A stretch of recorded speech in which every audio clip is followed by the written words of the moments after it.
Good evening, Saints fans, and welcome to season two here with Running with the Saints, episode one. And tonight, here we have head coach Robbie Duncan with us. Robbie, how you doing this evening? I'm doing great, Rags. How you doing? Hey, I'm doing great, and here we are, the third full week of August, and it's game week for you guys. Yes, it is. We got North Cross coming up on Friday at 6 p.m. at home. Right. All right. Yeah. So so a little not only with it being the first game, but also here with school starting this week, there's probably some excitement there on at school here with not only at the end of the week the first game, but it's a home game this year. Yep, we started school today, and excitement was all around, not just for the game on Friday, but everybody's excited to be back at school. That's the cool thing that I really love about the school itself is everybody's the community is so strong, and everyone just loves the school and loves being there, loves being part of it. So everyone's just happy to be back in the flow of a regular school year. So it's been pretty fun so far. Yeah, and also here with school starting today, that meant that practice went from morning to now late afternoon, early evening, right? Yeah, we were from about 6:30 in the morning till 12 during training camp, and then just last week before the this first week of school, we switched to the evening practices about 3:30 to 6. So Okay. we did the same thing starting today as well. Okay. And were you guys able to get like a jamboree or some type of scrimmage here as camp was winding down? Yeah, we had hoped to get one more in, but we did have our scrimmage down in Edenton, North Carolina at John A. Holmes High School. We've been doing that for a while now here at NSA. So we kept that going and had a good, I think we had a pretty decent showing, some ups and downs, but um, I was pleased overall with how we did and the effort and the physicality that the kids played with. I thought we had a good day. Yes. Yeah, and North Cross, I mean, that has been a matchup that pretty much Nansemond Suffolk has had here year in and year out the past few years. And, last year the team went out there. This year, North Cross coming coming here to Suffolk. Yeah, they've been a very good program for a long time. They're usually always in contention for the state championship. So we definitely got our work cut out for us on Friday, and we feel pretty good about ourselves as well. At the same time, we're not going to be pushover. We want to show up and give them a good fight, regardless of win, lose, or draw. We want to show up and do our best, and that's what we're going to do. Right. Yes. And so let's see. So what what is it here with the 25 Saints here with offense, defense, and special teams here this year? I think the overall theme of our team has been energy. That's you saw maybe our interview with News Channel 3. That was kind of the running theme. But overall, I wanted to make sure that the kids were having fun and enjoying being part of a football program. Football is a tough physical sport, but at the same time, it's a game, and we want to make sure that they're enjoying it and having fun in the process as well. So making that environment or putting them in that environment, I think helps lead to them playing, faster and playing with more passion, more emotion. And I think that leads to, good things for the team. If they're playing together, playing hard, playing fast, and, rallying to the football like on defense, then I think the good things will come with that. So we're trying to, again, build excitement again and establish that culture that helps sustain a program. Yes, and let's see, and how many kids? I know with the last episode you talked about having a middle school program and a varsity program. So how many kids do you have there on varsity this year? We had a great turnout this year. In fact, we have 48 strong kids, just under 50. Yeah, Really good numbers for a varsity team, regardless of public or private school. Usually, public schools have a little bit more overall roster size, but they also have a JV team. So, right. like for my example, Western Branch days, we would usually have about 35 to 40 true varsity kids that did not play JV. So in the grand scheme of things, I think it matches up pretty well numbers wise. So I think we feel really good about the numbers we have, and like kind of what I said, the excitement's been building, and the kids want to be part of it. And I think a big testament goes to our head of school, Mike Barclay. He has been doing this flag football tournament style league thing through the school. It's the NFL Play 60 thing that's partnered with the NFL. And doing that's, I think, been drawing a lot of interest in football amongst the younger kids in the school system. And that's led to a good turnout in our JJV program. I think we've had about 30 some kids show up to play JJV, which is the middle school team. Yeah. So that's great numbers for a middle school team too. So things are looking good for the future as well. Yeah, and and seeing pictures of that flag football there in past years, it's also not only to get excitement here with younger kids, so then when they get into high school, they can play, have an interest there at the varsity level, but also with that flag football, doesn't that give an opportunity of like the upperclassmen to show leadership and be mentors with being coaches? 100%. In fact, most of the players are signed up to be coaches or referees. I think actually most of them are coaches. They really are. They really embrace that and get really competitive with it. So it's a great turnout. The kids really look up to them too. It's a great event. I plan to be out there as much as I can over the next few weeks when they start it up. Okay. And then when does the JJV, doesn't that start like a week or two with playing games, a week or two once school starts? Yeah, games are right around the corner. Their first game is going to be against Norfolk Academy. I forgot the actual date of that, but they just started practicing and getting their equipment last week. They didn't have a practice today with the new start of school because usually the first day of school is not a good practice day anyway. Okay. But they will pick that back up later this week and get things rolling. The cool thing too is we got great JGV coaches on our staff, and the integration between us and their program is we're making it as cohesive as possible, and Right. we want to have our coaches from varsity working with the JJV as much as possible too.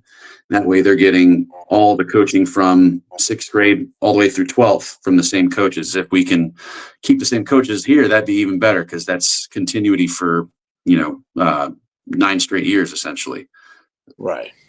Yeah, yeah, and wasn't that and that was something that we also did over at Western Branch there with the JV and the varsity programs. I know that Western Branch and Jolliffe, Mhm. both had their separate middle schools, but like the JV and the varsity pretty much practice together, right? Yeah, JV and varsity were pretty. They were all together for the most part. There were times when we would split off to do, some stuff to get them ready for their own game that week. But most of the time, they were with varsity and helping varsity prepare. And that's great reps for a young guy that's learning how to play or kind of getting acclimated to what the program's all about. Playing on that scout team can be, I guess, in the moment for them, not the most fun, but Right. it definitely makes them better because when you're going against starters and key backups, you're usually if you want to be great at something, you got to go against the best available. And that's what you get when you're on scout team. So it's either sink or swim. If you don't get better, then it's just going to keep being miserable. Yeah, and North Cross, isn't that from the Roanoke area, right? Yes, Roanoke area, right? Not too far from where I used to live when I was in my middle school days, down in Danville, Virginia. Okay. That's in fact who they scrimmaged this past week, and we got film of their game against George Washington High School right there in Danville. So um, good quality film that we got from them. We also shared our film from our jamboree. So both teams are properly preparing, and we're expecting a great matchup. Well, and sharing film, it's I guess I'm kind of showing my age, but it's not like back in the olden days where coaches would meet, and I mean, now with sharing film, what just with huddle accounts, or Mm-hmm. just with posting the game, then then send that link to your opponent, or vice versa? Yeah, so that's one thing I had to learn being in my new role as a head coach, was how film exchange works, but picked up pretty quickly. You just there's a section where you go to exchange, and you can initiate the exchange with the program that you're going to be playing against. One side initiates the conversation, the other side will then either counter that or propose something else or whatever. And then once both sides agree, then the film is exchanged. So there's Oh, no so there's no like lopsided, shady, right.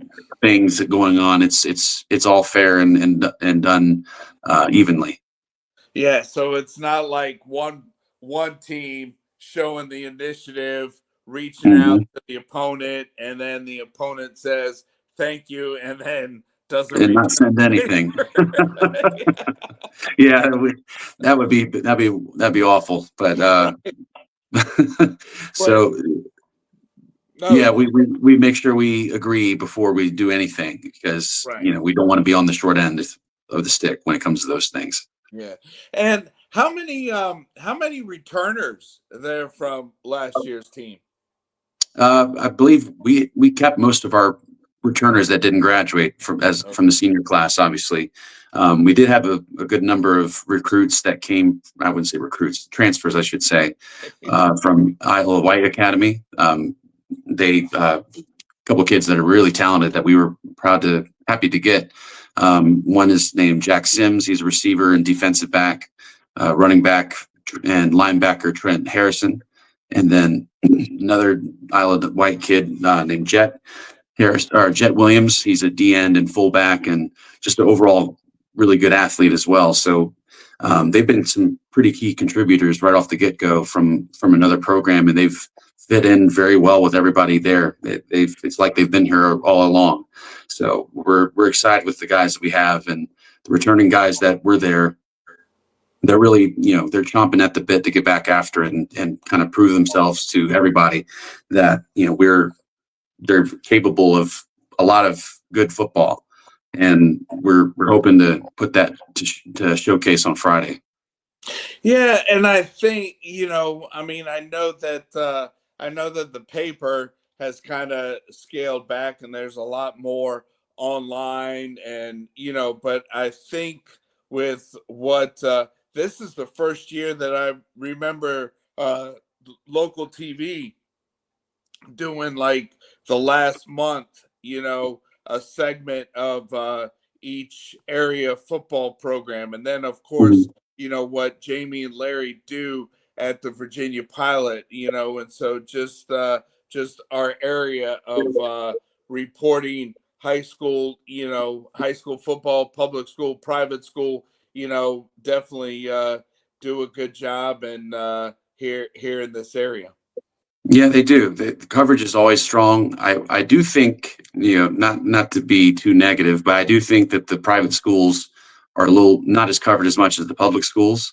I think the public schools get a lot more attention, which is fine. I mean, private schools tend to have smaller numbers and, whatever, but that doesn't mean that they don't have talent, and we certainly have plenty of that. So I'm hoping that we can get some more attention to our program and the school in general, just to build more excitement and intrigue to the school and community.